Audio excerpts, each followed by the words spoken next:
person. It's about that one person in the context of the system that he or she lives in.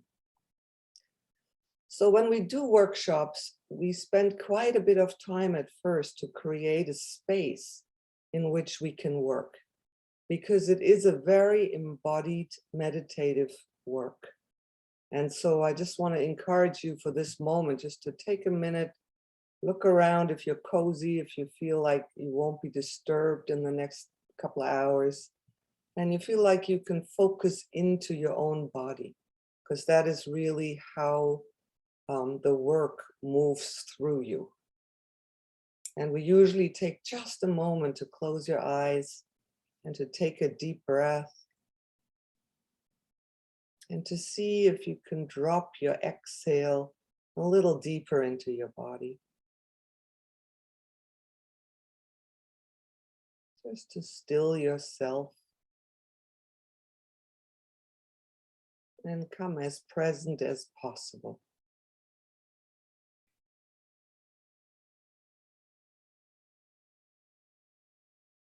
Grounding yourself, it helps to bring attention to your sacrum and to your feet,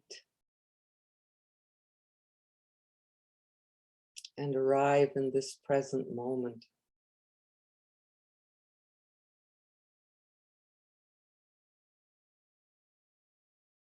Just making some space inside for all this information to land.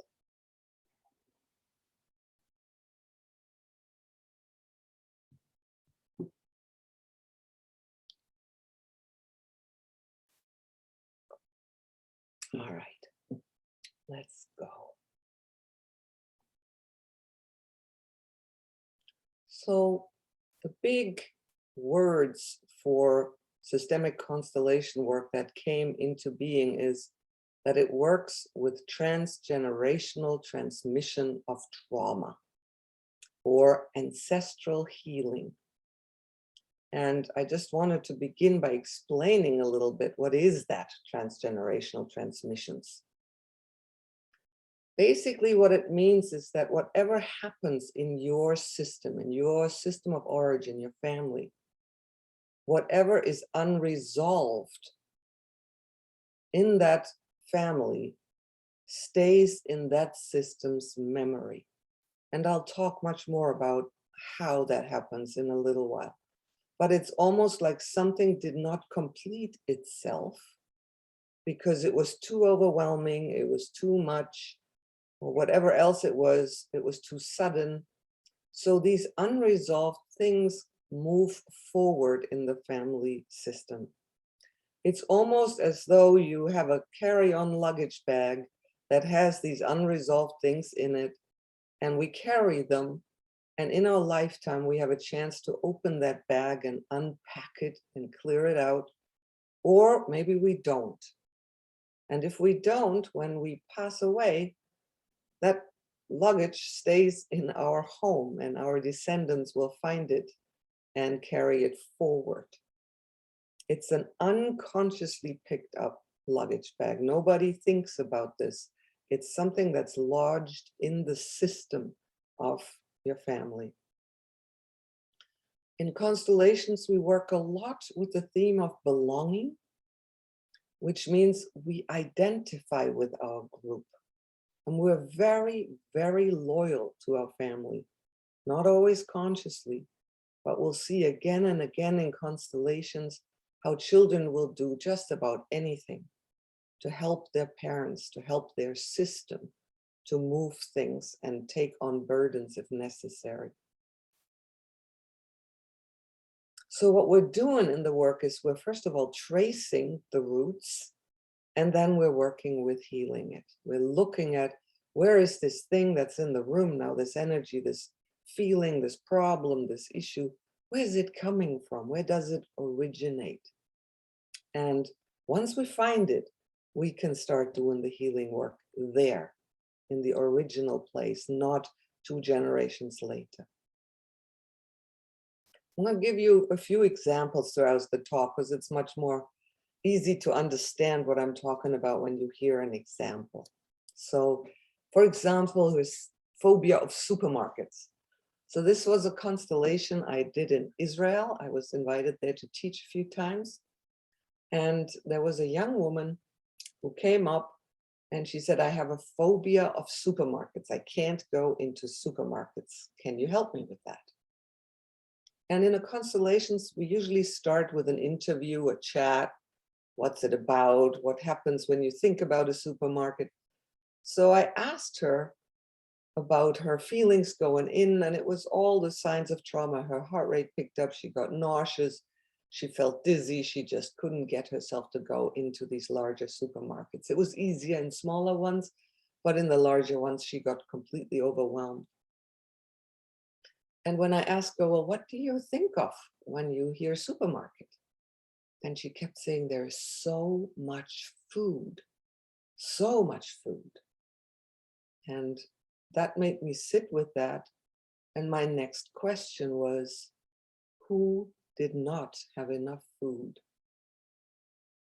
And the moment I asked her that, she burst into tears and she shared with us that her grandmother starved to death in the Holocaust.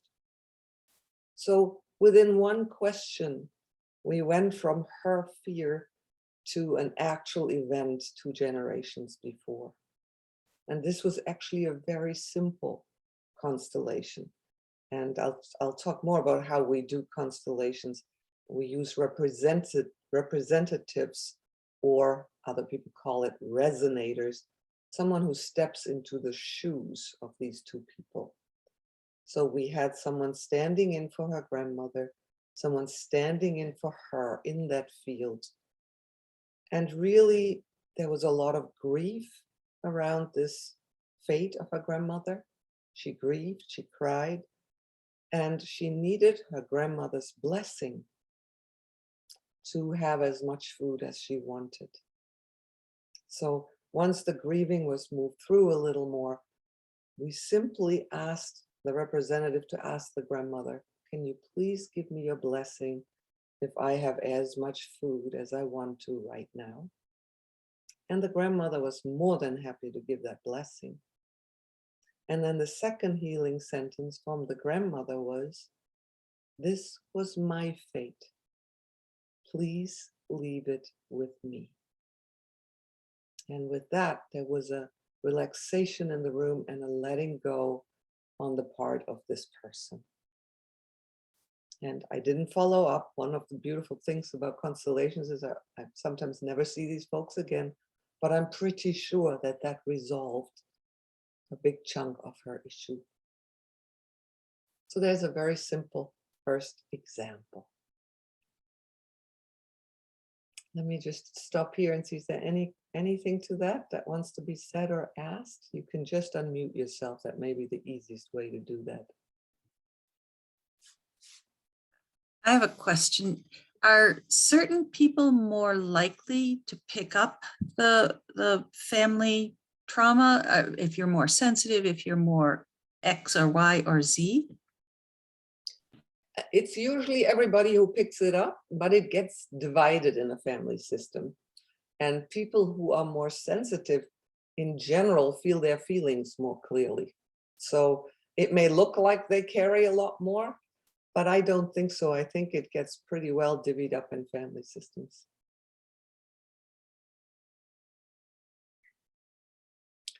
Anything else? Mara, go forward here. Yeah, I was just going to ask whether you had someone stand in the place of the grandmother and someone else stood in the place of the person who was phobic, or you use the person who was phobic in the constellation?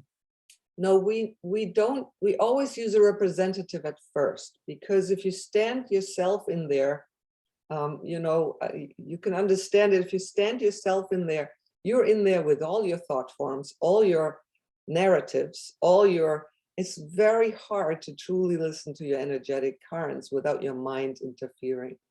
So we usually use a representative for the first phase of a constellation, which is the diagnostic phase, because that other person has no interest, has no bias, has no story in their head. It's much easier for them to follow the energetic pathways. And then when it's clearing, or when the healing sentences need to happen, like by the time we went to please give me your blessing, then the real person stands in. So the second stage, where it's the healing stage of the work, we can often bring in the client itself. In the end, almost always the client stands in themselves.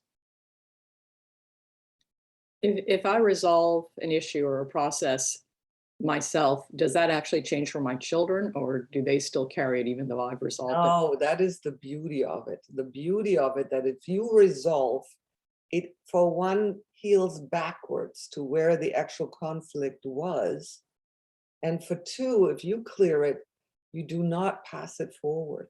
That's the beauty of this work, that it really, in the present moment, gets to clear out both some of the past and heal forward into the future. And depending on who you work for example, I had one woman who was coming in for her 3-year-old little daughter who had panic attacks, and she didn't know what to do for her daughter. So we did a piece of work which ended up being all about the woman. It was her issues that were coming up, her family issues coming into her body. The child was just picking up the fears. And so once she did the work, that child never had another panic attack. So it can be very healing for the next generation. Yeah. All right, I'm going to go forward. We can ask more in a bit. So what I'm doing now is I'm giving you a little bit of an overview of some things. I call that eagle medicine because we're looking from high above right now. We're looking at values, thought forms, kind of like an overview situation. And just to give us a language that we all understand equally, because it's easier to speak about some of these processes when we have the same language. So the first statement is life has an inbuilt movement towards balance and healing. And to me, that is incredibly important because it makes it very clear we are not doing the healing here. We are not the ones who are clearing everything out and healing.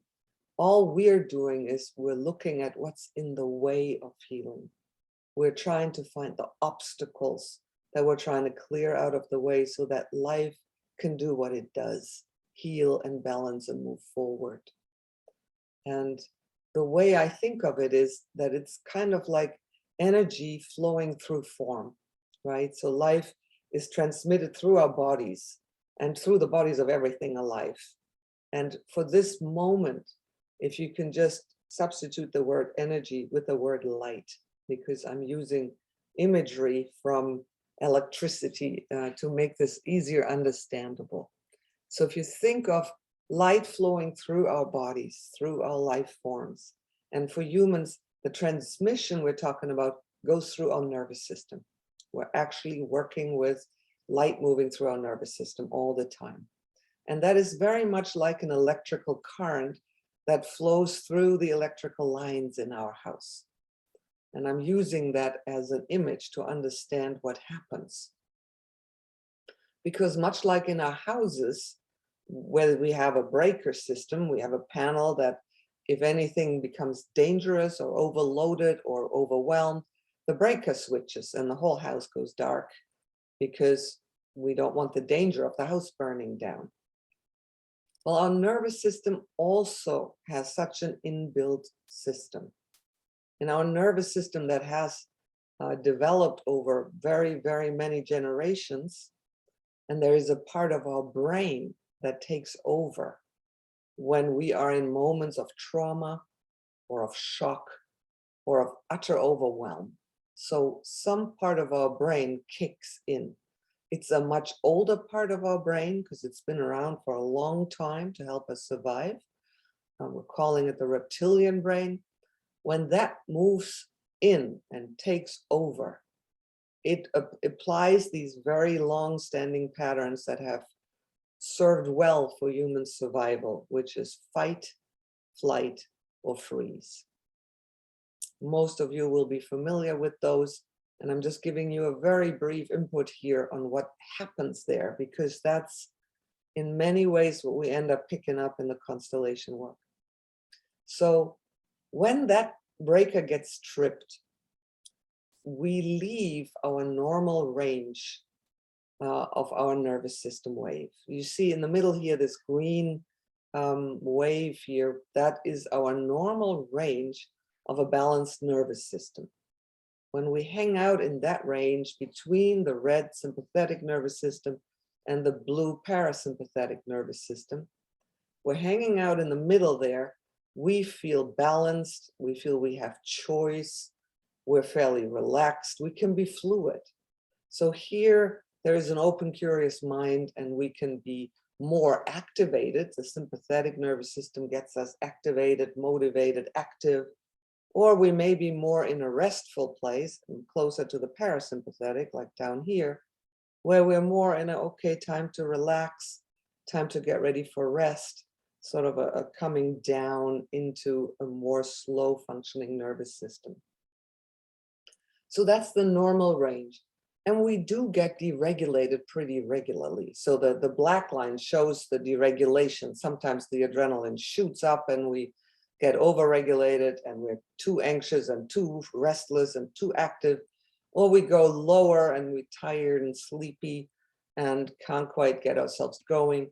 So it's not a problem to get dysregulated as long as we can re-regulate ourselves. The problem sits when we get stuck in either an on position, which you see up on the red. That means we're chronically anxious, active, restless. We're chronically overcharged, too busy. We can't sleep, and it can even go into hostility and rage. So we're stuck in that place. We don't know how to get out of that place. That's the stuck on position. And the opposite is the stuck off position. So stuck on is fight or flight, and stuck off is freeze, which means I can't get myself motivated. I can't get going. I feel depressed. I can't function well. I may have low blood pressure, poor digestion, and feel tired all the time. So that's the stuck off position. Now, in both of those positions, energy cannot move. That light cannot flow. It starts to stagnate. And that's where things begin that we bring into the constellation work. We use the concept there of the hungry ghosts, which is really a concept that comes out of Tibetan Buddhism. And if you haven't yet seen it, I highly recommend Gabor Mate's film, The Wisdom of Trauma. He just does a beautiful job showing these hungry ghosts in action in people's lives. So hungry ghosts are those places that froze, that got stuck, that never got processed. And if you go back to understanding that everything waits to be noticed. The hidden wants to be seen before it can relax. So what isn't moved and processed cannot let go. But if you are born in a generation that was traumatized, for example, my parents and grandparents were born during were alive during World War II. And what happened there was so overwhelming, so completely traumatizing that this generation could not process it. Many barely survived it. So now what hasn't been processed, what's hidden, that load will be passed down to the next generation. And that is where we start to work with hungry ghosts. And I'm really happy that I can now tell you that it is passed down through the DNA. We now have proof of that, and I'll talk to that soon. And also, of course, it gets passed down through how a culture adapts to all of that which nobody could handle. Always makes me think of Harry Potter, the one who can't be named. That's the kind of stuff we're talking about. The things that cannot be brought into the light because they're too scary, they're too intense. Those are the hungry ghosts. And in moments of trauma, when the information has to get shut down, then the houses stay dark, that light cannot flow, and the trauma stays unconscious. And we in our body go numb. There are places in our body that will simply go numb. And what cannot move stagnates. So it gets frozen, goes numb or dark. And because we're not present in those places in our body, that's why we call them absences. So hungry ghosts are really absent places in ourselves at this point. And to make that a little more understandable, I'm going to give you an example of my own history, just briefly here. So, born in Germany, 1958, so 13 years after World War II. What happened during World War II was so overwhelming. So many people lost so much. Houses were rubble. After the war ended, all this information about concentration camps was revealed, which was horrible for anybody in Germany that they were part of all of that. So the only way people could move forward is they built such a wall. They started saying, we're starting again. And they tried to close down everything that happened before. And it almost felt like it's kind of like a memo went out in all of Germany that we're not talking about this. We cannot handle this. Of course, that was never spoken.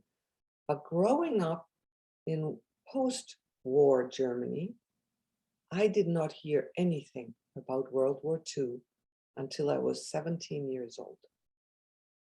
That's how long that silence needed to stay maintained, because people had to move forward. They couldn't handle what happened behind them.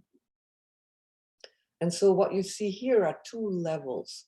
One is what each person themselves carries in their family system from that unresolved time, the personal trauma, this family trauma, and then the collective trauma of the whole country. And that's what I meant earlier by cultural adaptations. Our cultures and countries also have to find a way to move forward in time after massive trauma. I'll make another break here to see if there are any questions to what we've had so far.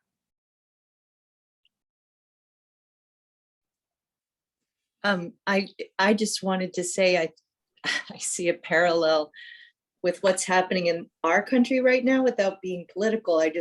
With the deaths that we're all exposed to or were directly exposed to one way or another. With COVID, I don't mean to compare it to World War II, but there is a trauma in this country when we look at what's been happening. Absolutely. What we're having is a collective trauma going down worldwide at the moment. So it's definitely a major event. The question is, how much can we process it and process how we feel about it and move through our own process with it? Because what's interesting is that this trauma isn't necessarily what happens. Trauma is what cannot get processed. And often trauma is what you are too alone to bear and move through you. So that's also an interesting thing to see how can we spend time and ways at this time to not make this another major absencing event with lots of hungry ghosts.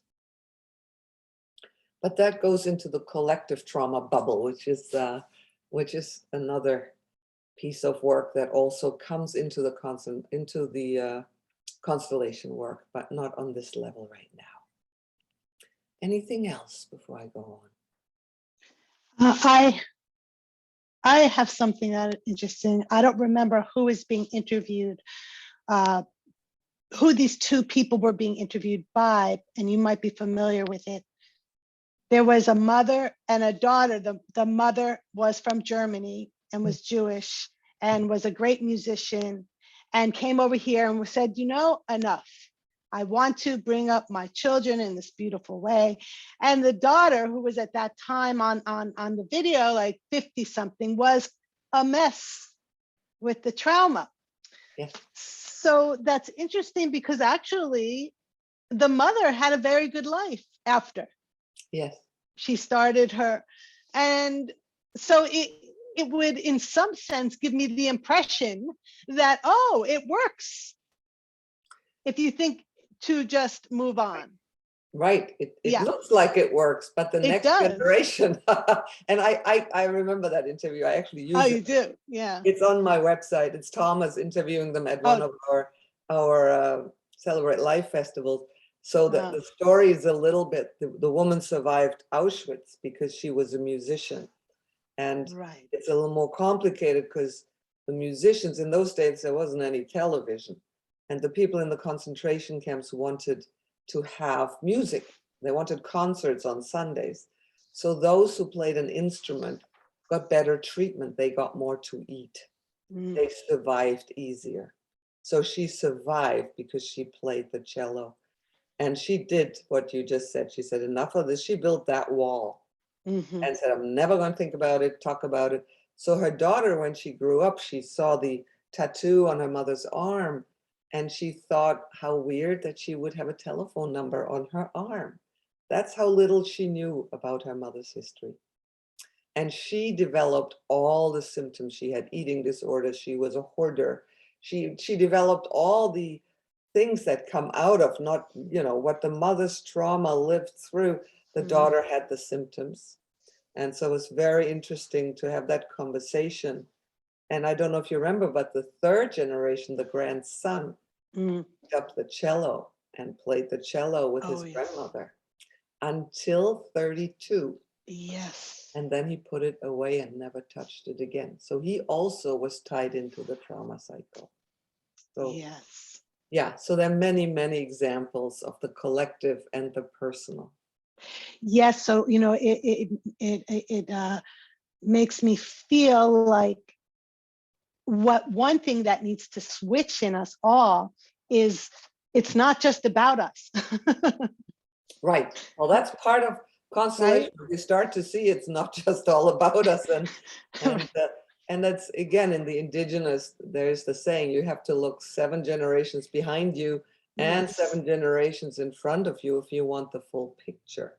Yes. You know, and even in the Bible, there's a statement, it takes 7 generations to undo your father's sins. So Ooh. none of it is new, but Mhm. you know, we are. So let me move forward another round here. I wanted to share a little bit with how does this transmission happen?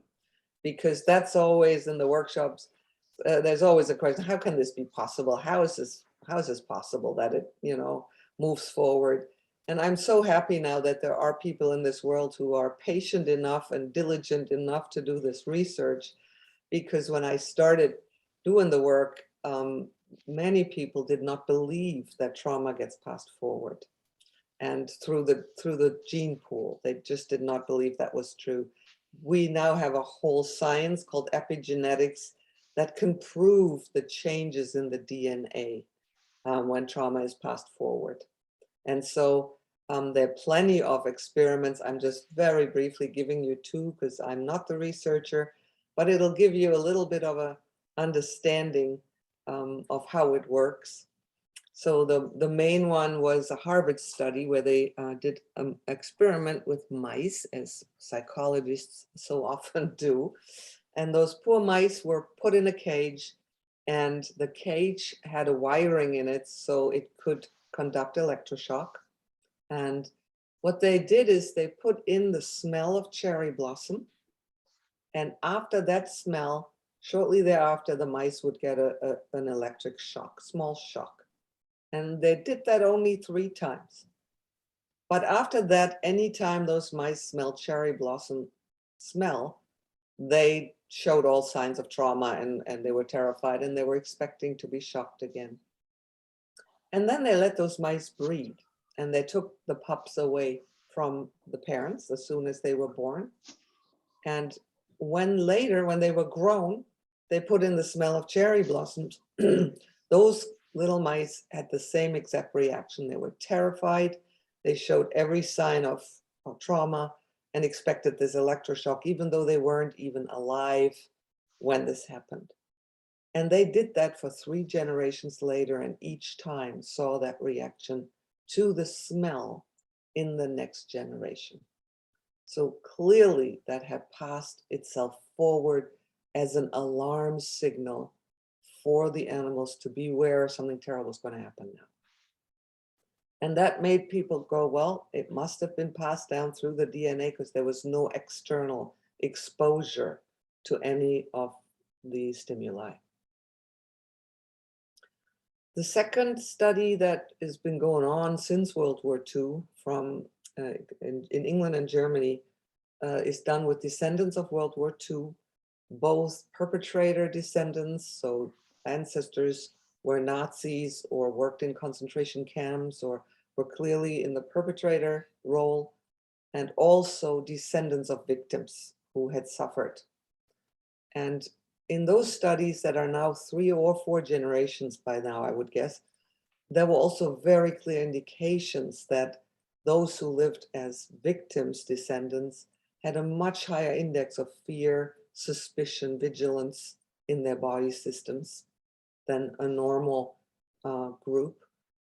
And those who were descendants of perpetrators were more prone to fight, to argue, to defend. So it's hard to call that aggression, but they certainly were much more, had a higher rate of that energy of defense and aggression. So these are the experiments that are out there, and they're much more explicit than I'm making it here, but it gives you an idea of that there is now data that shows that what we're doing in the transgenerational transmission exploration is actually proven scientifically as real. So the big question is always, how on earth does that work? And how does it work in a constellation that someone steps into the shoes of someone else and experiences something there? How would they know what that person experiences? How would that information be available? And after 20 years of doing this, I can only say that I trust that field explicitly. I trust it more than what people say to me in the constellations. In the constellation, what we call it the knowing field, because of that, because it seems to have the information of the system in it. The history of the system is recorded in it somehow. And this word, the morphogenetic field, is something that was coined by Rupert Sheldrake. He's a British biologist, and he tried to explore this kind of field, for example, in many animal species, like how do, in a school of fish, how do they all know that they turn at the same moment? How are they connected? Or a flock of geese, how do they all know where to go and how to go? And where do they get this information simultaneously in the same moment? So he began working to explore this field that we also work in the constellation world. You can think of it as an invisible organizing field that holds information. And it holds it all honestly. So as we saw in what we just talked about, there are hungry ghosts that we don't even know are there, but they're there in this field and they show up in this field. And that's how we can work with it. Because history is often not that recorded in our history books. We leave out what we can't deal with. We don't have a lot of that in our curriculum sometimes. We don't want to deal with some of the difficult situations. So that's just our nature of trying to move on in life. So, but in that field, it is going to be present and visible. Yeah. So you can think of it as a blueprint or a matrix for form, behavior, or beliefs. And here I'm going to tell you another example. This is a constellation I did in the Unitarian Church in Belmont. And it was very interesting because there was, you know, the minister and the cantor and the music director, and we were all sitting there. They wanted to learn what this is. And I just asked, well, is anyone here willing to explore it? Because I don't usually speak this much about constellations. I usually just give people an experience. This is a whole new experience for me to teach before I do. So in that workshop, a woman came up and said, well, I have a 16-year-old daughter, and I want to see what happens, because we were very close until she was 15. And now she's 16 and we barely talk to each other. And my first reaction was honestly saying, I don't think this is a transgenerational issue. I think this is a developmental issue. You know, teenagers need to individuate and separate. She probably needs to get away from you, and this is how she does it. But then the woman said, but the same happened to me and my mother. I was close until I was 15. And at 16, we got into this hostile, angry thing, and we still barely speak to each other now. And that made it really clear this is more than a developmental issue. So in this constellation, we had, you know, mother and daughter. And yes, there it was. I don't want anything to do with you. I'm mad at you. I don't like you. And then I brought in the grandmother. And when the mother turned around to her, it was the same exact feeling. I don't want anything to do with you. I'm really angry with you. And that went on for several generations. However, transgenerationally, the daughter liked her grandmother in both cases. So, and the grandmother liked the granddaughter. So it was like this, here we don't like each other, here we're close again. It's like a step up between. So we looked for where this came from. It went back 3 generations, same exact dynamic. And then I said, what happened? Do you know what happened to her mother? And there was a silence, and she was thinking about that far back. And then she said, oh, that mother lived in Ireland during the potato famine. She lost 2 children to starvation in that time.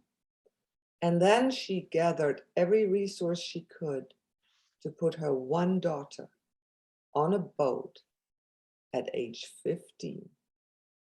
And she sent her off to America to some distant uncle that the daughter didn't even know.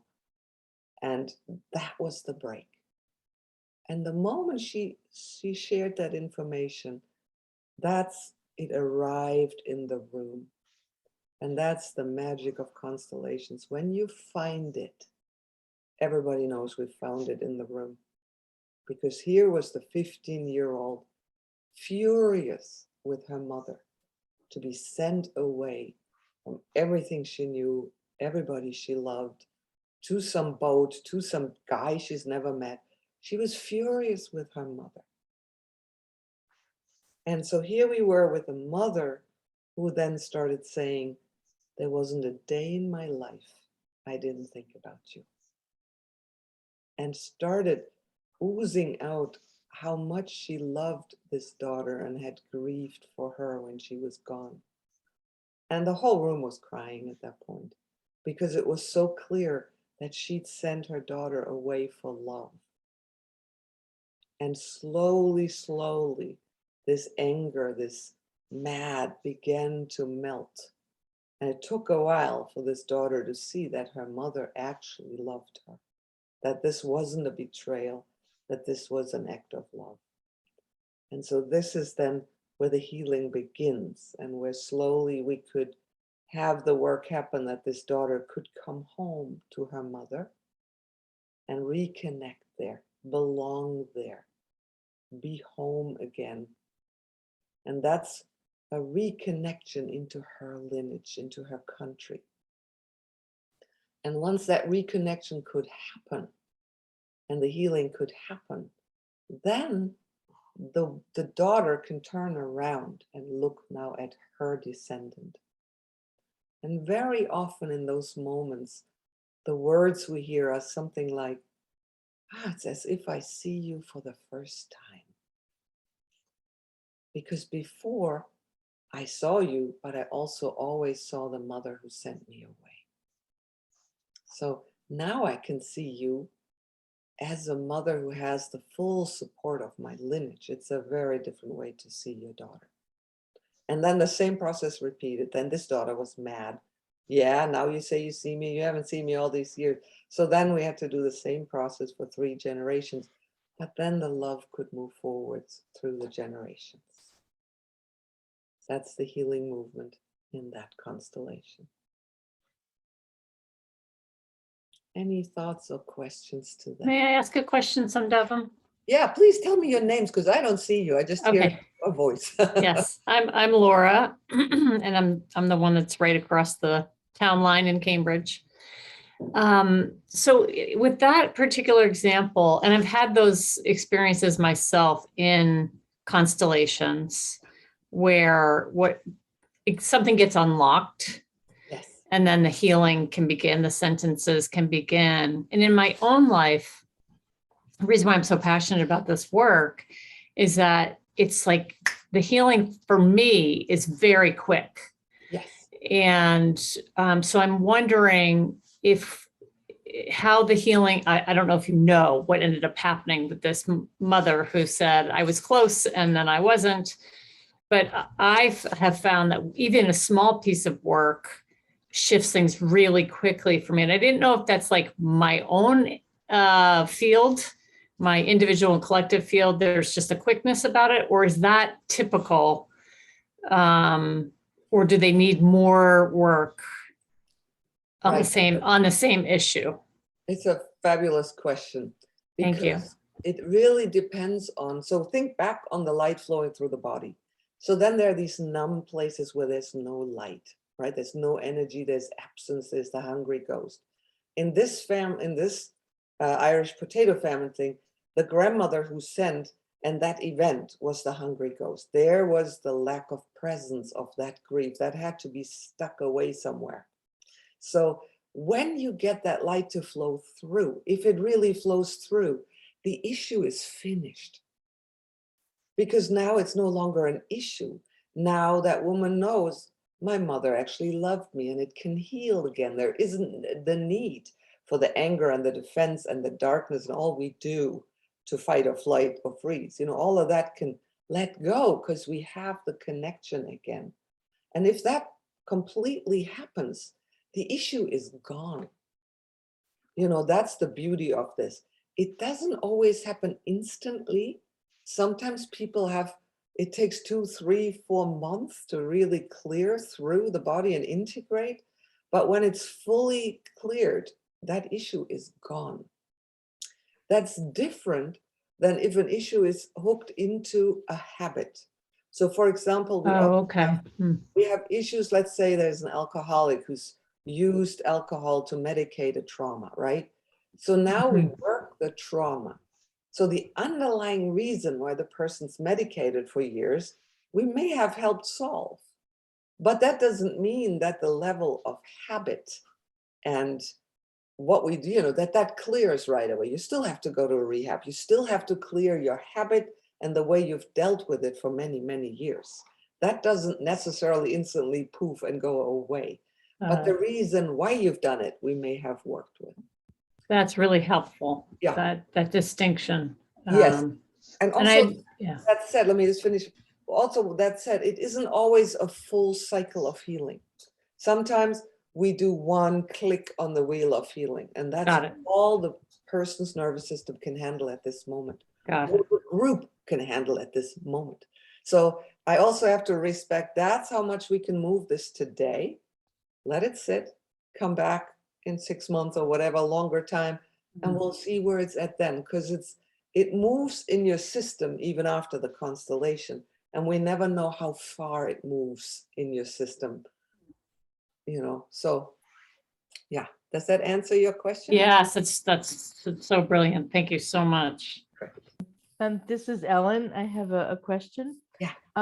So I'm thinking about the questions you would ask the person who comes in, and in this case, simplifying it, you might say, generations back, or with your mother, did something happen when you were 15? And if I'm thinking if you're lucky, you get the story that, oh yes, my grandmother had to send a child away at 15. But if you're asking the question, do you recall anything that might have happened in your family when a daughter was 15? And the person says no, where do you go after that with your questions? Right. Also, excellent question, because I never ask those kinds of questions. It always starts with what's bothering you right now, because whatever is sitting, who cares what happened 3 generations ago if there's no heaviness in me about it? You know, we don't have to resolve every last thing for the last 10 generations. That's an impossibility anyway. So I always ask, what's your issue right now? What do you bring? What is in your life that you don't know how to move forward with? What do you need here? That's the question. And then I always listen very carefully to the first few sentences, because usually it sort of comes out. And I work with it right from there. I very rarely know where a constellation will go. Very rarely. It's always an exploration. Okay, I have this eating disorder. I have no idea what to do about it. I've tried this, that, and the other. Okay, let's have a representative for the eating disorder and let's see where it moves. Where in the field does it go to the mother's line? Does it go to the father's line? Where, how is it moving in your system? So we don't really ask too much history at first. We ask what's bothering you. And then there may be questions around, okay, look at that. It's clearly going to your mother's line. Tell me a little bit more about what happened in your mother's history. And I have a little list on my website of questions to look at, which are all questions that usually can indicate an issue. And so sometimes people go through that, but I usually trust the field. I don't talk that much. I put it up and look. And that will tell you. It's a little like working with a bloodhound. You know, you give them a smell of the cloth of the person you're trying to find, and then you let them loose. And so that's what we do. We get a sniff of what the issue is, what the energy is that we're dealing with.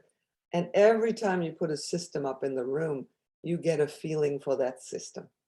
You immediately get a sense of, ooh, this is a scared system, it's tight, or whoa, there's a lot of aggression in the system, or oh, this is sort of a stagnant system.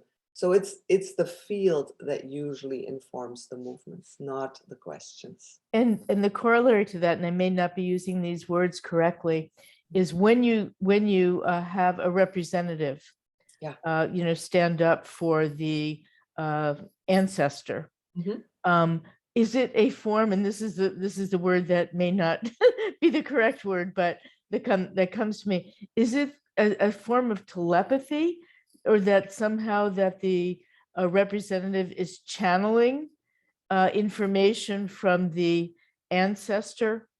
Right. So I don't like either one of those words. Right, I'm sure you don't. And I get it. It looks like that. It sounds like that. And yet the physical experience you have when you're standing, and we can, maybe one of the people who have done this a lot can share in a little while about what that feels like, because it's not a mental download. It's very much, what does my body feel like in this position? And anyone can do this. It's not a particular skill. You do get more competency when you've done it more often, clearly, because you can say, oh, my left leg is numb, or oh, I want to move that way, or I feel really drawn that way. But it is more of a download of, in this place, in this energetic field, this is what it feels like. That's why my colleague who calls it resonators, it's like you stand in this place and you just allow yourself to perceive what is it like in this place. And sometimes you get words, but more often we're looking for emotional sense. Someone gets really sad or really angry, because what we repress or put into our unconscious are most of the times feelings, not so much thoughts. It's mostly feelings we're trying to clear out. Yeah. Is that helpful? You can clear feelings, I'm sort of reading from this, that are unconscious or unknown, because I can imagine that there are things where a previous generation never passed on the information of why they're Yes. feeling this, or so And how that's do you get back to that, because you might not know that your grandmother had this event happen in her life because she never told your mother, and your mother obviously couldn't tell you. So exactly. how does that come to light? So the way that might look, and again, I want to encourage people to speak who've done this a lot. The way that might look is in the field, one representative. So what you just described, your mother didn't know, but your grandmother had a secret. A lot of what we work with is hungry ghosts are often secrets. They're often things we don't want to tell our children about because we want to protect them. We don't want them to have to know about crazy grandpa or the Nazi uncle, or, we don't want that to burden our children. So we keep it in the closet. So, but the way it shows up in the field may be that the person who didn't share the secret is looking in one direction, ignoring it, but all of a sudden 2 people in the next generation are both looking at the floor. And if everybody looks at the same spot, there's something there. So then we might put a person lying down there that the grandma may still ignore, but all of a sudden 2 other people from a different generation start crying and go down to that person and grieving that person. And you see there's a process happening that didn't happen for the grandmother. So it shows itself in the field. Again, that's where history gets recorded in a way that it isn't necessarily in our history books or in our family histories. For example, stillborn children can be a big issue and nobody likes to talk about that. Or the uncle that is in the mental health institution that everybody forgot about and never visited. Those are secrets that are recorded in that field. They show themselves. I think the leap that's a little bit harder for me is I can understand from an epigenetic point of view, if you had someone in the family as a representative getting this body energy from an ancestor. The harder leap for me is when you're choosing someone outside of the family system who is then experiencing the emotional reverberations of that family's history. That's the hard leap for me. Right. I totally understand. That makes logical, perfect sense. And maybe someone can speak who's been a representative a lot and share their experience, because Samvedam. Yeah. We have a request for when will a bathroom break be coming up? Oh, good idea. We've probably been at it. Okay. And another question was about past lives. Okay. And you wanted people to talk about representing? Yeah, if you would just share what it was like for you or something Well, like that. actually, I love it when my husband came and he was very skeptical. And when he was representing, one of his legs felt numb and he couldn't figure out why. And he went up to the client afterwards and said, my leg was numb. And the client said, yeah, that relative had a stroke and was numb on that side. Right. Totally blew his mind. Yeah. It's, I'll share just a little bit about when you stand in for someone. It really is, for me, a very embodied experience. And what's amazing about it is that you don't have to know much about the situation to be picking up on something in the field. And so part of the practice for me has been to really trust what's happening in my body or in my attitude. Like sometimes I'll be like, this is so boring. I'm so disinterested. I don't want to, I'm so resistant to this whole thing, which I'll say to myself, that's not really me usually. So that, it really does take some practice to name actually what's going on for you, because you may not realize that it's not you, it's that you're standing in for somebody in the field. Right. And it's just such a good practice in general to be more embodied and in touch with what you're feeling, that's also been part of the experience that's been so rich for me because I lived so much up here. It's hard to it is actually very hard to explain until you experienced it. Yeah, it is. Yeah, so once in a blue moon, I do exchange a representative, because whatever their form of expression is, I'm not sure it's authentic or it fits. I usually check with the client. I watch the client. If it resonates with them, I'll keep moving through with what's happening. But there was one moment where there was a gentleman who just felt nothing. Through the whole constellation, he didn't move much. He had no reaction. He just stood there going, I feel nothing. I don't know what I'm doing here. He seemed quite disconnected from the constellation. And I chose to leave him in. And as we opened the constellation up, the client said, I mean, that was the perfect representation for my father. It was like he actually, the person chosen who didn't feel anything and didn't connect at all was actually for her the best representation, because it was so accurate to what she grew up with. So you really never quite know when to move in or out, but it is a very embodied experience for most people. Yeah. So I know we need a bathroom break, and then I can answer the past life question later on in the thing. If I forget, please remind me. But let's just take a 10-minute bathroom break and then continue. Okay?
What?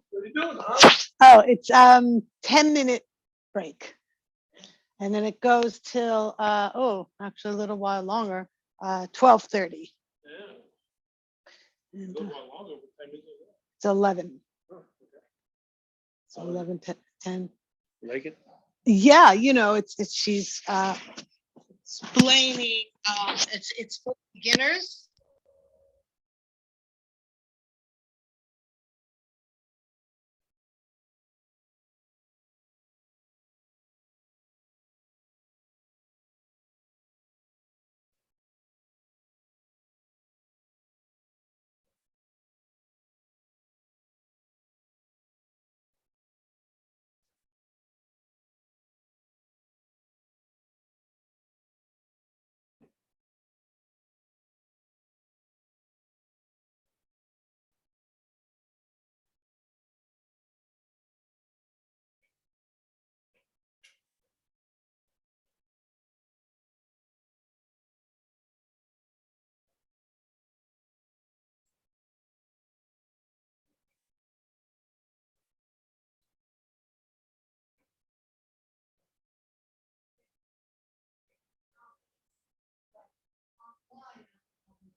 first constellation I did, you had to just jump in.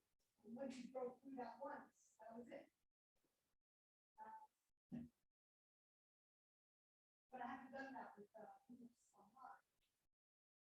So I'm good at this technique. More than technical, like anything. So,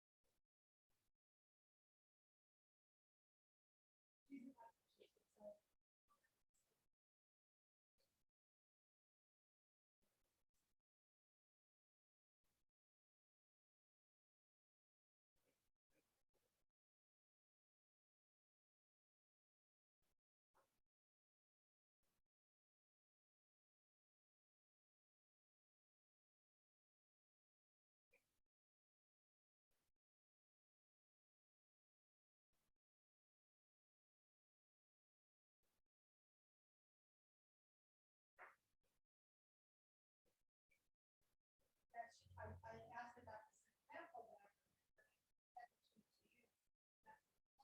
She remembers this pretty well. This woman whose house she played, and how she played an instrument, played awesome. So she came over here and she says, I'm not, I want to bring up my kids in this way, that was there. So she's here, and then the daughter was there, who was a mess. He was so depressed. She went with the father. So it was passed down. Even though the father didn't want to, right?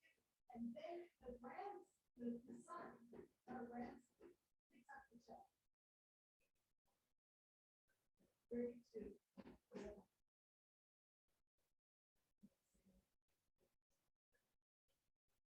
So very interesting, also so deep. It was me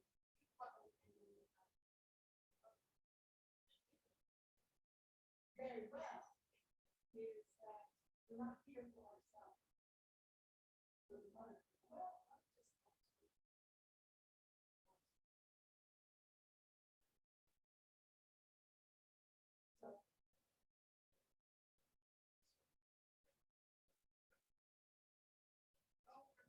Go on. You're in the middle, like you're in the middle of the doorway. It feels to me like you want to go, but I'm talking, you don't know. Let's see. Go forward. Good. Good.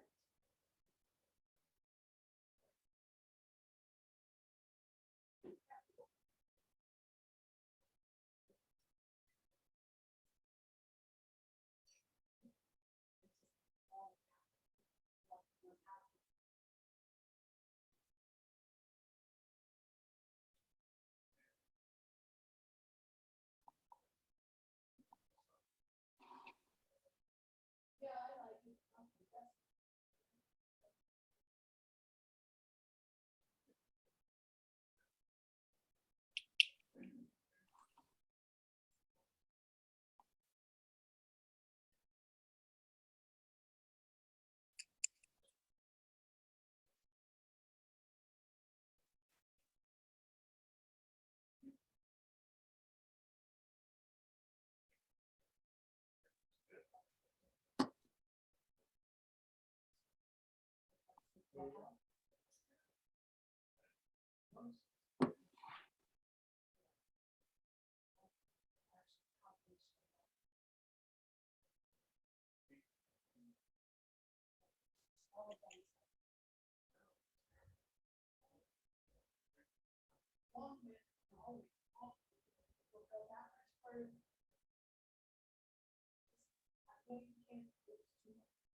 You know, everything is so often, this is Jadina actually speaking, everything is so connected all the time. So I'm looking outside here and it's frozen snow, you know, and I'm feeling that like, Yeah.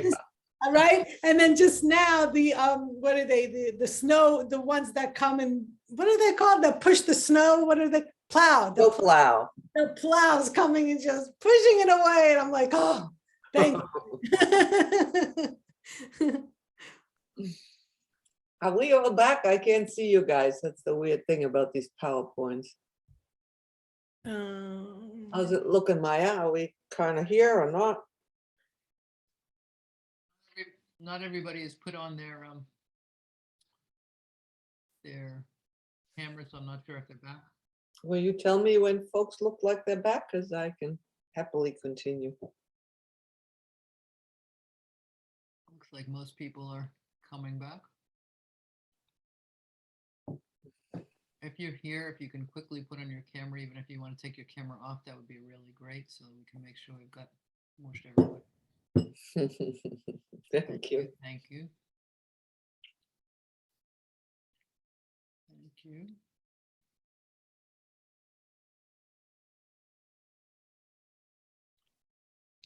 Yeah, I think we've got everybody back.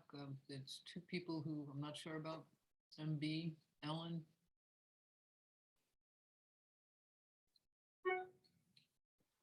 Okay, Hey this dear, is I'm Ellen. sorry. This is Ellen. I'm back. Yeah, great. Okay. Thank you. Yeah, sorry, this is MB. I had said I was back in the chat. Apologize. No problem, no Awesome. problem. As long as everybody's back, we're great. Okay, thank It's you. a little like flying blindly here. All I see is the PowerPoint. So, Yeah, thank so you. We're ready. thanks, Maya. So I would love to kind of get through the PowerPoint. So I'm going to ask you to hold your questions now for a few minutes. So then we can do a little questions and answers, but I'd really also love to give you an experience. So it's not all the mental understanding, if that's possible. So let's see, gonna go to this one. Just very briefly, what kind of stuff gets passed down through the generations? And before I go into this, a lot of wonderful things get passed down through the generations. So please don't, this is just the parts that aren't wonderful. So of course we receive a lot of help from our family systems, our DNA, our physical appearance, our talents, our support, the love we receive. So when we talk about the negatives, it sometimes sounds like it's very, very dark out here, but there's a lot of light that gets passed down in every family system, because mostly it's love that passes through the family systems. And then there are the hungry ghosts. And that's kind of what we work with. That's why there's so much emphasis on that part of what gets passed down. And as we already said, it's mostly what could not complete its process. Because if something happened, it was processed, it was dealt with, it was gone, forgiven, let go, it will not move forward, it's finished. But that which is not complete gets somehow stuck and becomes a shadow. And that's what we work with. We've already said a lot of these things are secrets, family secrets, or hidden events that we're often too ashamed to share, or we want to protect our next generation from these things. So those kind of underlying energetic processes that are sitting there, they will be picked up by future generations. Or sometimes it's a death that wasn't grieved, a betrayal that wasn't worked through, not forgiven. Very often we work with people who were excluded from the family. That is a very common place where future generations will become entangled. And that's, we always work with entanglements, because then the generation who comes later will bring that person back. That energetic process that wasn't completed comes back. So they may act like this person, or have a habit like this person, or do exactly the opposite of this person, but that energetic charge lands in a future generation and gets worked with there. Sometimes disconnection, like immigration, can be a big issue, like in the potato famine constellation that I shared with you. That disconnection from the homeland and the mother was a major cut in the flow of love through the generations. So we work with that. And also frequently there are perpetrator and victim dynamics that are not reconciled. And that doesn't always have to be as horrendous as the Holocaust. It can be someone stole from you, or someone hurt you, or you hurt someone, that kind of a dynamic that leaves a residue that's not completed. So those are some of the typical things we look for in constellations. So this is an image. I'm going to do this as briefly as I can, so we have more time for the experiential. But this also will answer the past life question, because what we work with at all times in this life is this moment here in the middle, the presence, to be really present in this very moment. That means that the presence is always informed from things from the past. Our DNA is information that comes to the presence from the past. We have these pathways, these informations, these well-tested survival strategies. All of that comes into our present moment from the past as a resource, something we can draw on. And if all is well in the present moment, we can be guided by the future. We can be guided through inspiration that creativity has, or intuition, where we know what's right for us to do, or even that element of grace that comes in as a larger field that allows us to open and expand. So that's where we like to be in the present moment. What we work with in constellations is this little box on the right here, which is the not finished process. And as all trauma does, what hasn't been completed, it needs to repeat itself. It comes around again with the hope that this time as I come around, maybe we can complete this cycle. And that is where you suddenly see that, oh my God, my grandfather did that, my father does it, and now my son does it. There's something repeating itself. And then we know there is something that isn't finished. So that's one way of knowing it may be part of a family issue. And as it repeats itself, it now ends up again in this present moment. And that's why when we interview someone, we always look for what is arriving in this present moment. That's an issue that prevents you from being fully lit up and listening to intuition, grace, and inspiration. What is sort of holding you, anchoring you back somewhere in the past that we could help you clear? And there we look. Where is it sitting? Is it something that happened in your individual lifetime? So is it individual trauma? Like if your mother dies when you're 3, that's an individual trauma that probably has big impact on your present moment if you haven't been able to really embody that and work that through and process that. So then we work with that. Or is it something that lives in your family system, in your ancestry that hasn't been cleared, right? So then we look at what is this thing in my present moment that doesn't allow me to ever find a partner. Let's see, what is that doesn't allow me to find a partner, for example. And there's nothing in my personal life that I can think of that had that impact on me. But we look in the family system, and there is an excluded person who, whatever, never had a partner, who lived alone all her life or his life. You know, we look for where might this thing in your present moment originate? And when we find it, we can work with it. And it could also be that because, of course, individuals grow in families, and families grows in a collective, in a culture, in a religion, in a country. So sometimes the issue sits in the collective. So World War II, you didn't have that many choices. So this collective intensely influenced the family system. And so then we might work on all three levels here and see where do we address this in the constellation. I have a little graph, let's see where that is, here, where you can see that's the layers of the field. Where are we working in this field? Are we in the individual circle that is, and the group is usually what holds the work? Or are we in the ancestral, the family system? Or do we end up in the collective cycle, or even further out in these bigger expansive fields? And I won't go further into that to save some more time here.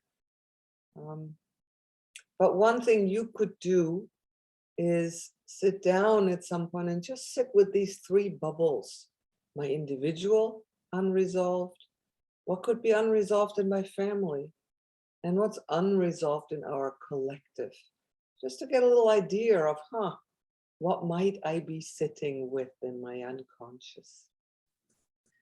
And Samvedam, yeah, this is Susie. Can I ask you a question? mm-hmm. Can a past event that happened between, a set of people and that gets passed down, can that also express itself on a different plane, say in the symptomology of one person, rather than that person repeating that same pattern with, in a similar sort of arrangement? Can it also express itself in that different form?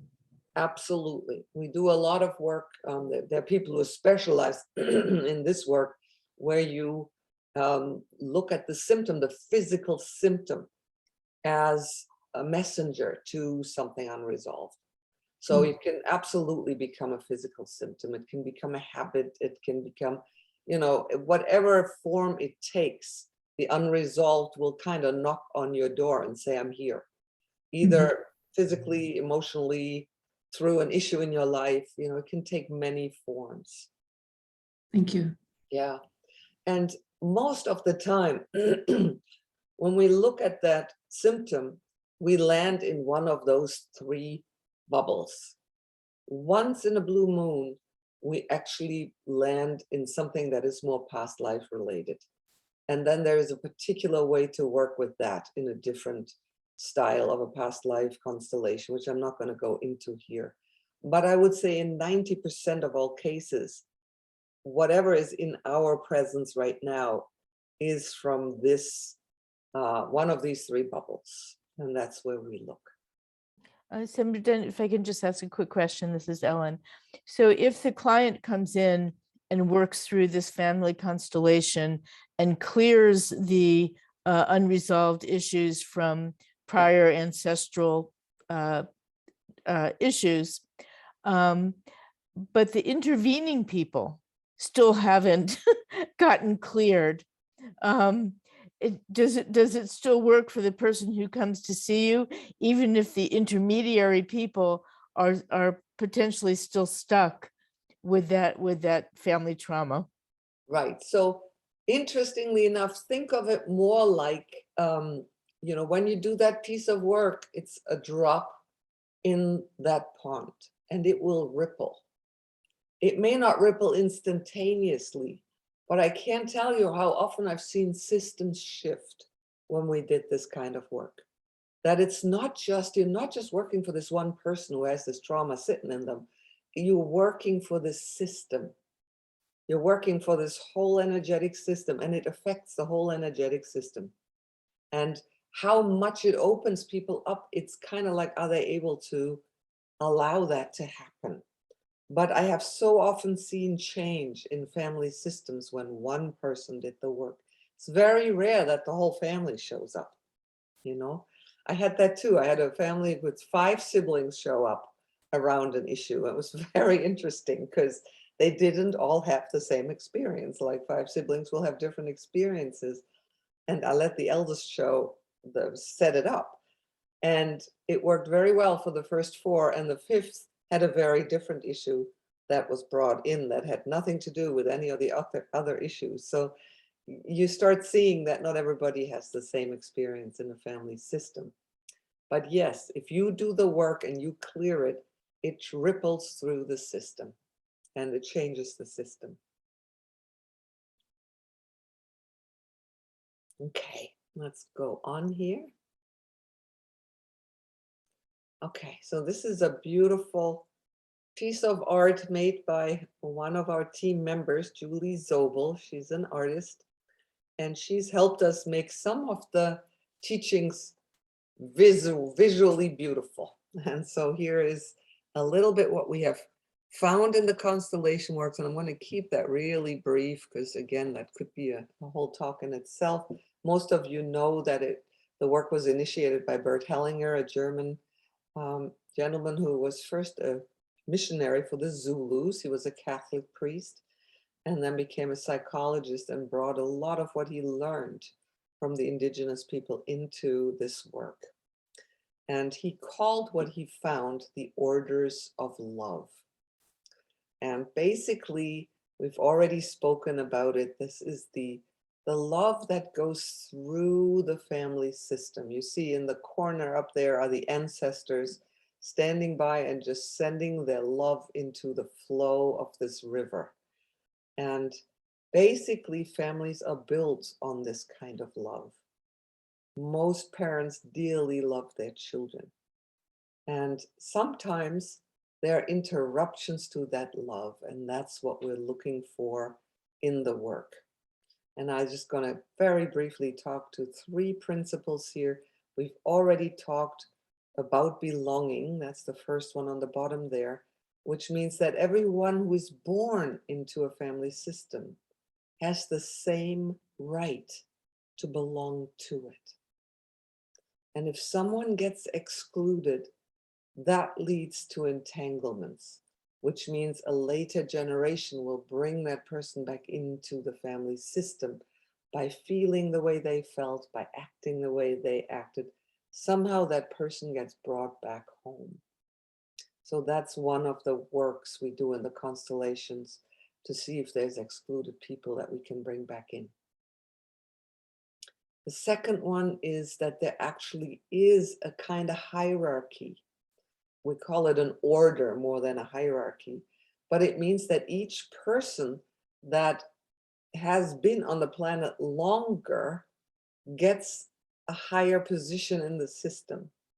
That means the elders should be honored because they're the eldest, and the youngest should stay in their place because they're the youngest. And often there is a mix-up in that order, which leads to difficulties because now the love doesn't flow forwards through the generation, but all of a sudden a child turns around because a parent can't love. There's a hurt, there's a wounding, and now the child pours all their love into the parent and helps heal the parent, which is probably helpful here, but then the love can't flow forward to children of that child. So we try to repair the orders of love so that love flows from grandmother to mother to daughter, so it moves through the generations in the right order and not crisscross the other way. And that doesn't mean we can't help our elders or any of that. It's not that simple. But I'm going to leave it here as just a simple order of love. It flows the best when it goes through the right order of birth.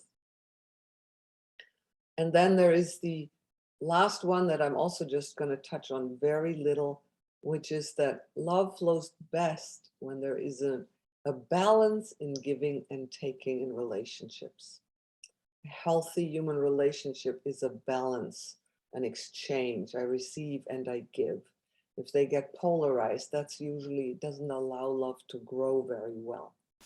With the only exception that, of course, between parents and children, the parent gives, the child receives. That's the normal order of love there. And then this little sentence of fate is a matter for the soul. which means in this order, what we all encounter on this planet, what our lives unfold like. That is a much larger issue. And we all have our own that we bring into this. All we can do is help let love flow the best through that system and through that fate, and help people to respect and honor and acknowledge the fate of the ancestors and their own.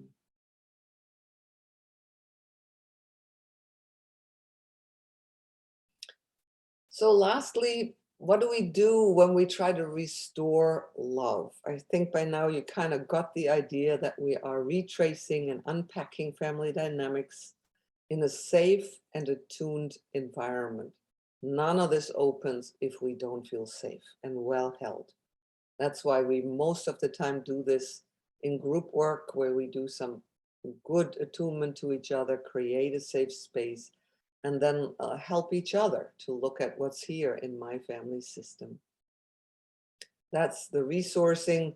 The group becomes a wonderful container that says, I'll help you, I'll step into your family and get a flavor for what that's like and help you move that, and you help me. And we can also source through other powerful resources, part of nature. As Annie was saying, we're trying to work with the horses and see how they can attune, which is a wonderful experiment. And just to make this a little bigger than just our human dilemma here, this is also a planetary issue right now and a climate issue. It's bigger than just us. But all, in the family work, we're working with integrating the disowned choices, things that we couldn't own. And we need to feel them and understand them in a safe relational field. This is also important because trauma happens very often in the absence of a safe relational field. And it can only be unpacked in a safe relational field. So that's a very important thing to establish. And so I end with my wonderful image that I really love and often use, and with the understanding that none of us walk alone. And what you're looking at is a picture that was taken in South Africa at the Dagara tribe. And it is an eldest member of this community greeting the newborn, the newest member of this community. And they, excuse me, they have that tradition that the eldest hangs out with the newborn for the first while of their life, because they believe in the cyclical nature of all life. And so the newborn is just entering this lifetime, coming out of the great mystery into this lifetime. And the elder is getting ready to step out into the great mystery.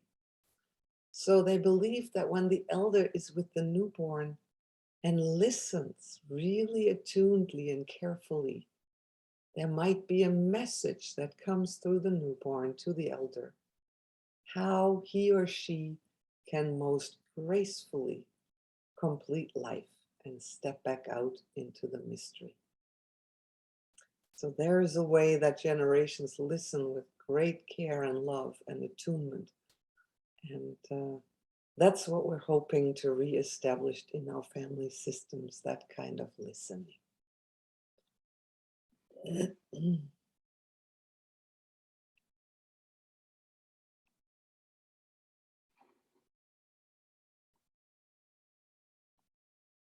All right, I can see you again. Hello, everybody. So can we just gather a few more questions if there are, and then I'd love to transition into some experiential work if you're ready for it. This is Julia in Western Mass. I had a question about how big the family bubble is. Like, for example, if there's a stuck trauma with a a step parent somewhere along the line, or a cousin or great aunt or someone not blood related, is that diluted at all? Is it a stronger connection if it's up the line? And kind of similarly to a previous question, do you need to know the details of what the trauma was, or does that come out in the work of at age 15, the grandmother, had this experience, or is it more the sensation of a theme of a disconnect somewhere along the maternal side, and it kind of doesn't matter where? We always want to know, Julia. Our minds always want, everybody asks, what is this? What's this about? It's like, we want to know, but it doesn't really matter if we know or not. What matters is, does it complete itself? Is it clear when we're done? That's what matters. And so people often do research and they suddenly go, wow, that really did happen. In bigger things, I encourage it. If someone says, I have no idea what this is about. And so if something big lands in this constellation, that the whole group goes like, oh my God, what is that? That's intense. And you have no idea what it is.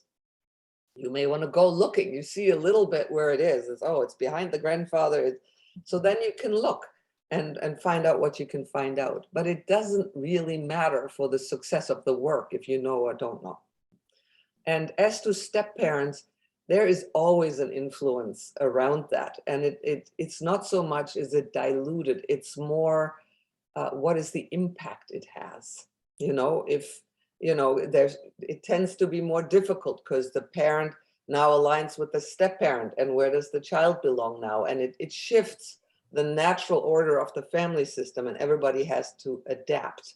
So then it's more of a matter, how well is that adapted to? If the parent says, forget my children, I'm married to you now, then it has a tremendous impact on the child, of course, that happens. So those are more relational impacts. Divorces have a giant impact. But again, it's how is it handled?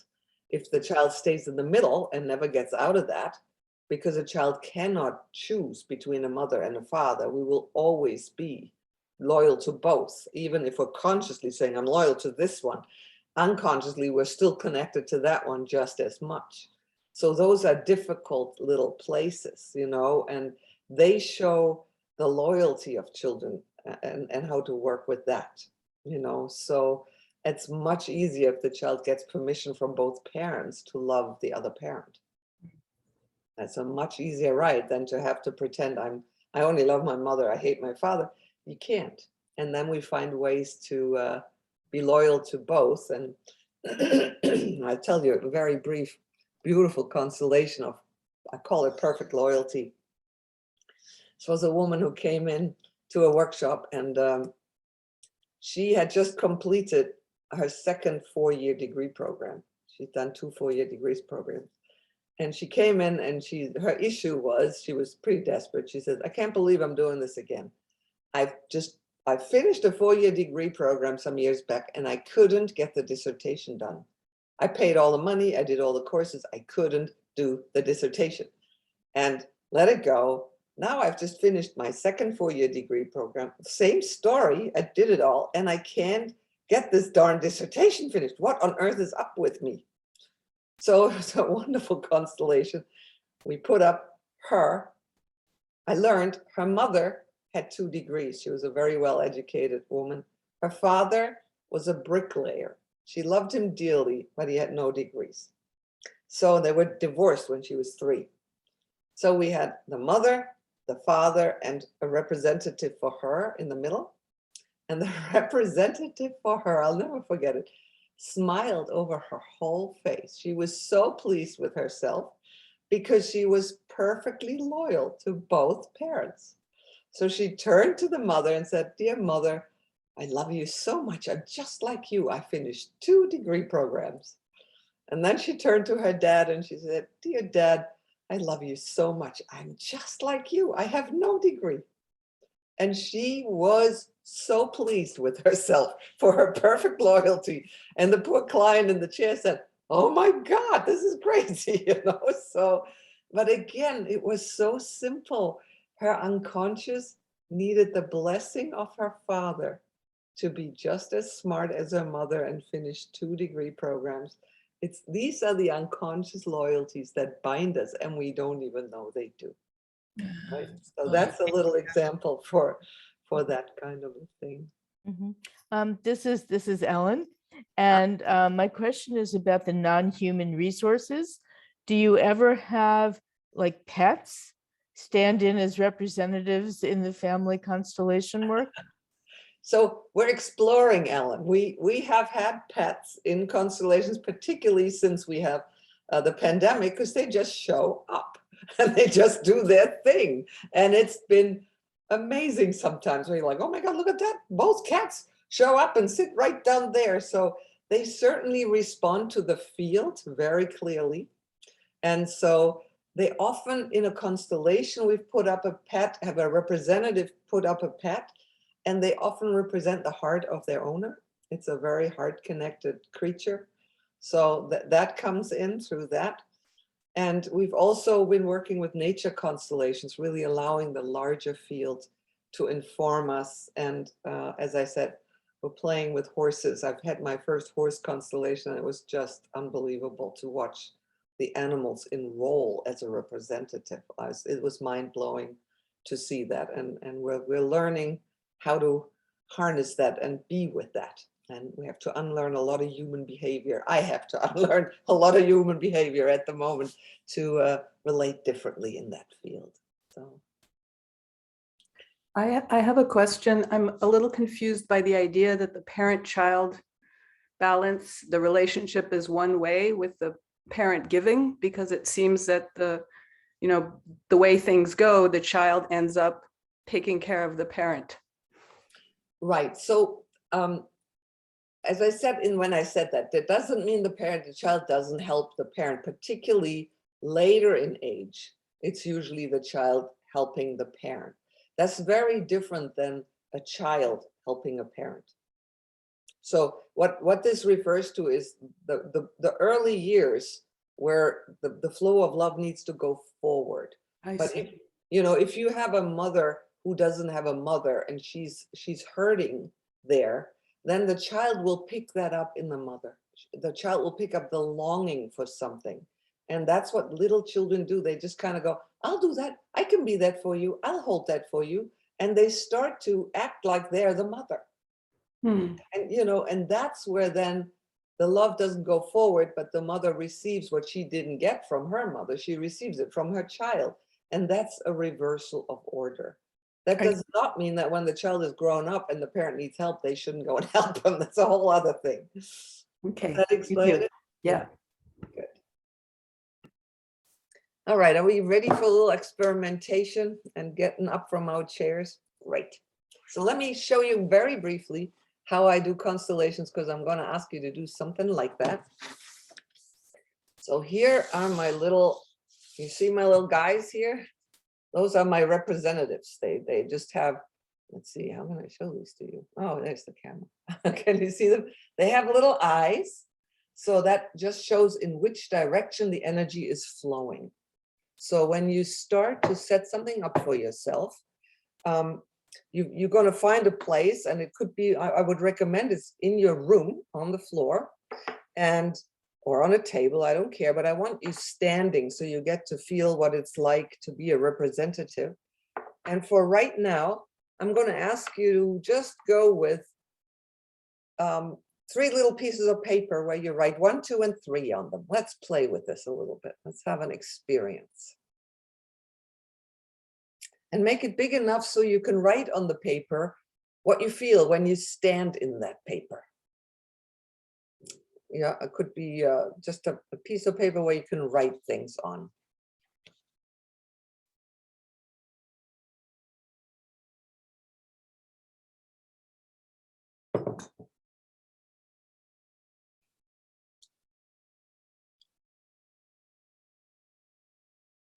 Right now, we just need 3 pieces of paper. You just need 3 pieces of paper.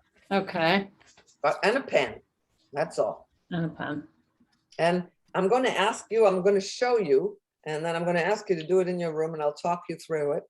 So I'm going to show my little figures. You can choose whatever you want. It can be a pillow, a chair, it doesn't matter, just an object. And I want you to place them, and we're going to do a little attunement first. So if my yellow here is number 1, I put number 1 here. And if my blue is number 2, I put my blue over there. And if black is number 3, let's say I put, and you can see how different already it is in this little field I'm building. If I put black here, it has a very different field that evolves than if I put black here, right? So you're creating this little morphic field right now, and it's different if black and yellow look at each other, or is yellow looking at blue, right? So whatever object you have, you need to find a way to have an arrow pointing to where it looks. So you know where the eyes are. Now, if you have a little pepper shaker or something, just make sure you know where the eyes. It doesn't matter what object it is.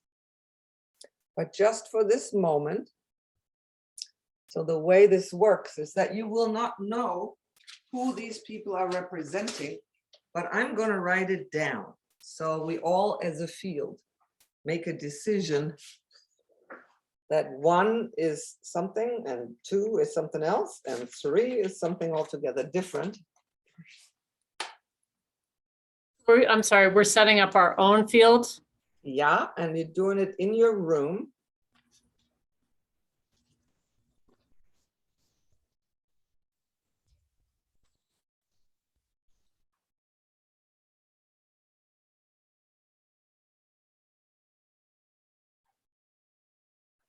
And we're doing a very simple exercise. So you find a place for each one of those 3 characters.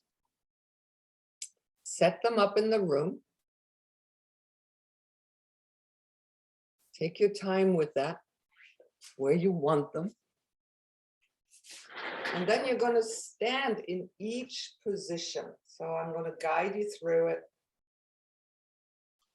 And just before you stand in, just take a moment to just stand somewhere and find your energy going inwards and kind of connect to your body, because you're going to need that body to feel what's in this field.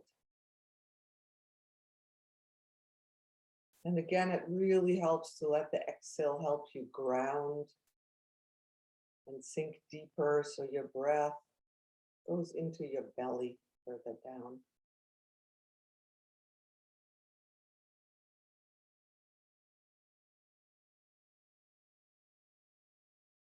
And once you feel you're like attuned with yourself, take your time so you can feel your heart. Say hello to your heart with a breath.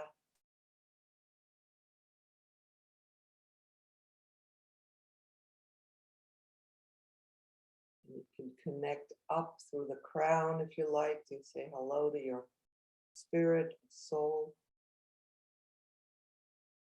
Becoming this instrument of a body through which light and life form flows, attuning yourself.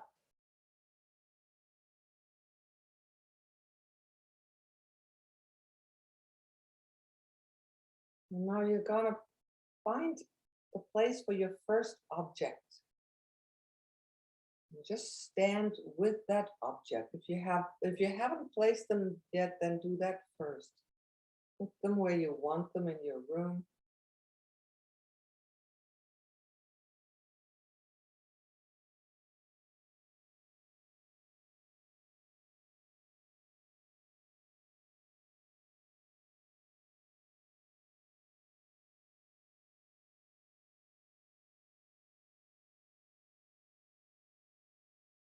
And then step into that first object. Just stand in the place that it is.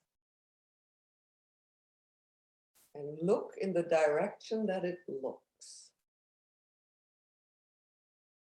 And simply take some breaths and allow yourself to notice what it feels like in this place. What your body perceives in this place.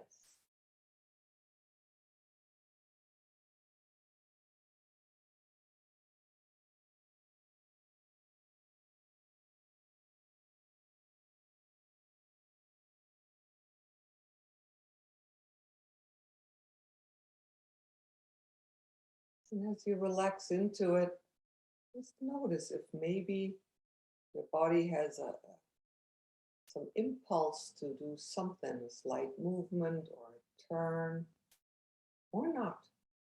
Completely you reading this body in this place. And if you do feel a tug on your body to move a little, a small impulse, you can follow it, but do it very slowly. Just one little bit at a time to check, is that enough or does it want to move more?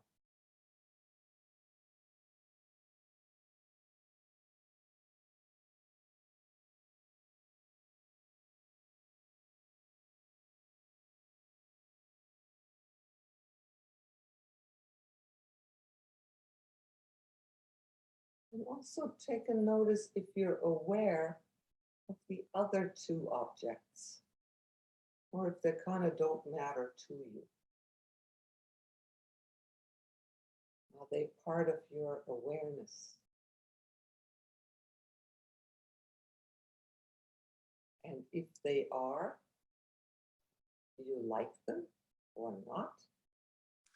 Samvedam, can you speak up a little bit? You're far away from the microphone and it's hard to hear. Coming closer, thank you. So as I was saying, see if you're aware of the other objects as you stand here, and what kind of awareness it is. Is it a, oh, I really like that one, or, oh, gee, watch out for this one, or that one scares me. What's the quality of connection to these other objects, if there is any?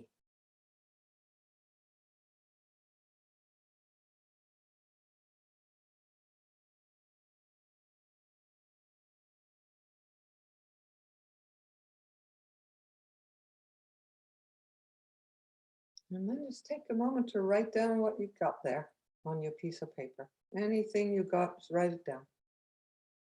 Feels heavy, feels light, makes me laugh, makes me cry. Anything you notice, what's it like here in this position?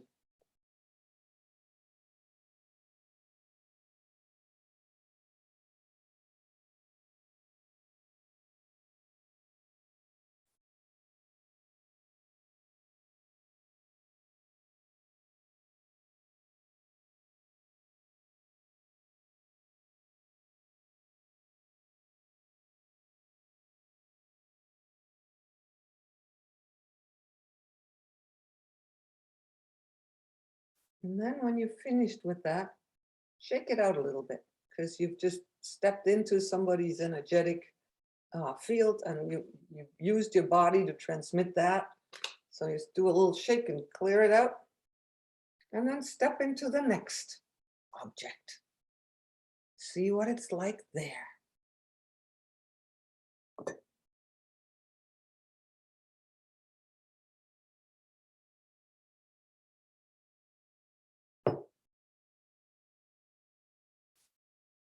Once again, you just start by exploring the physical sensations in your body. Is it different than the one you just were in before? Let it arrive. It takes a moment.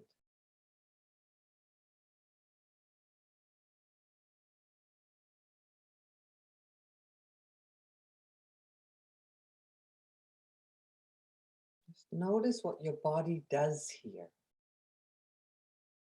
or wants to do. Allow it, if it wants to move or go to the ground or pull its shoulders up. Let's see what it wants to do.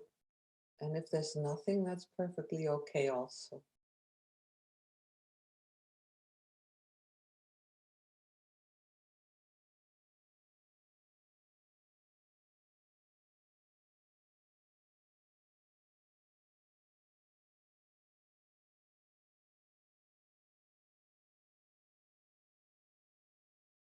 And just again, check the flow of your own energy. Does it want to move out? Does it want to turn? Is it just perfectly fine here? Just noticing what's here.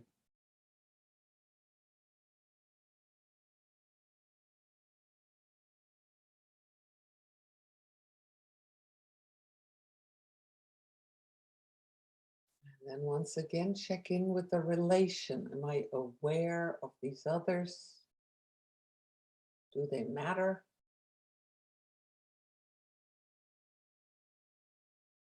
And what's the quality of connection, if there is any?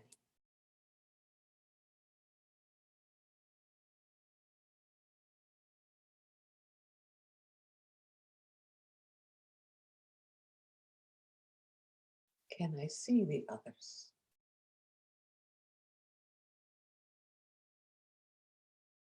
Do I want to see them?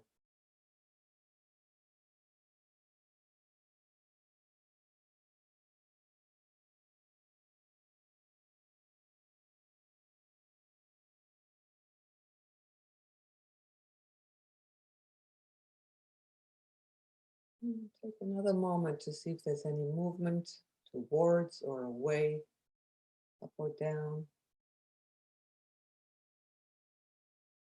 And then write down what you experienced in this spot. What's it like here?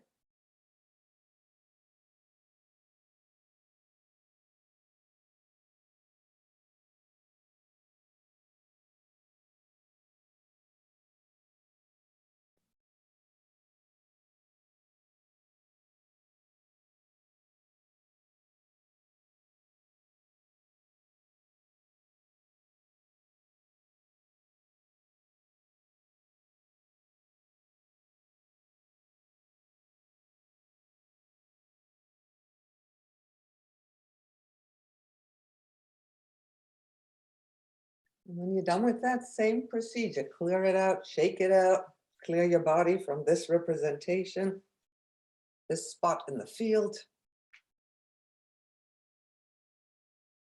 Take some deep breaths before you enter the next spot.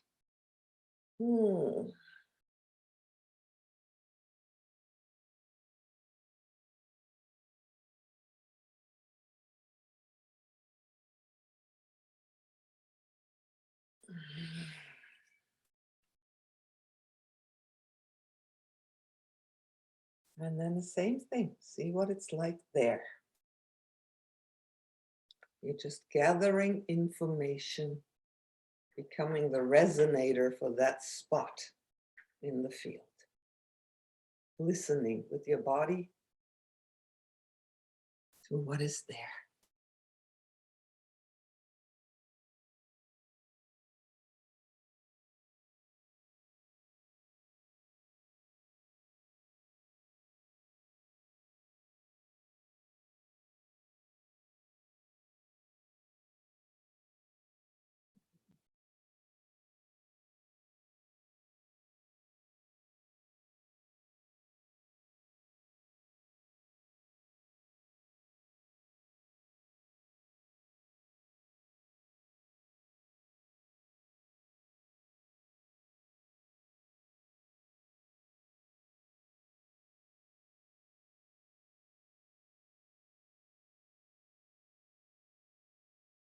And just notice the quality. Is it an emotional quality? Is it anxious here? Is it relaxed? Is it warm? Is it mad? What is the quality in these places? And what are the movements?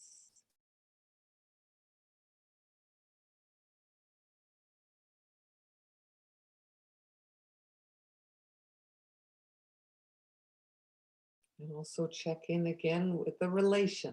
How is it with these other objects in the room, these other people? Do I care? Do I want to see them? Would I like to get rid of them? Ignore them? What is my connection? And is there a movement in me towards them or away from them?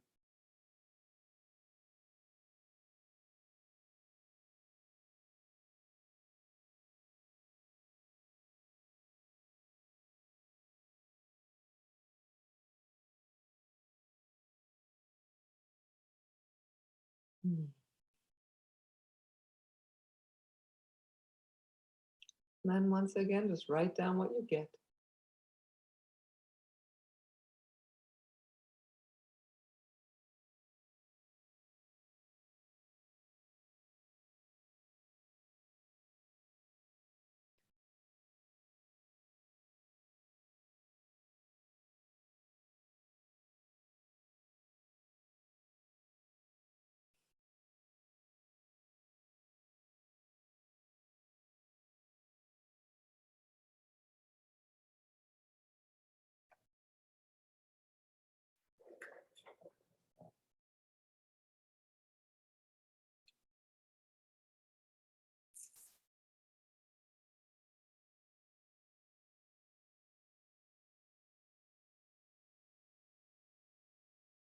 Make sure you shake it out.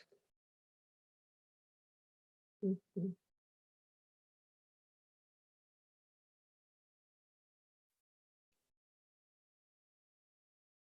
And then take one more look and see from your position outside of all the objects, if you would like to change anything to the way they sit right now in their positioning, or is it right where they are? Any part of you that says, oh God, no, I don't want that here anymore. I'd like that to go there. And notice what the shift is.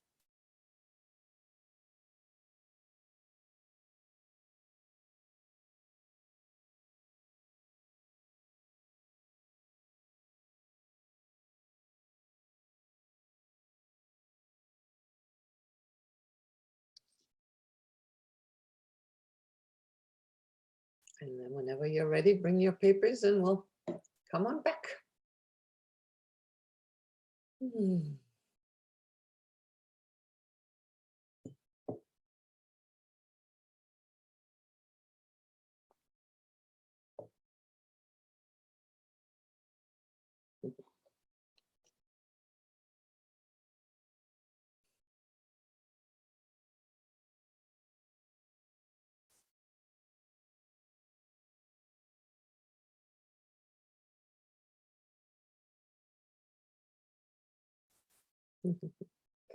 Did anyone have any experience, anything they felt, noticed?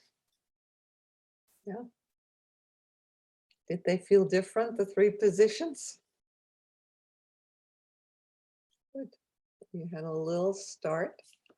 I'm going to share with you now who was who, and then we'll see how that translates for you. Because obviously this is not a constellation, it's a beginning. It's a little setup, right? So number one is your grandmother. Number two is your mother. And number three is you. So we just did a little look at three members of the maternal line just to see how do they sit with each other.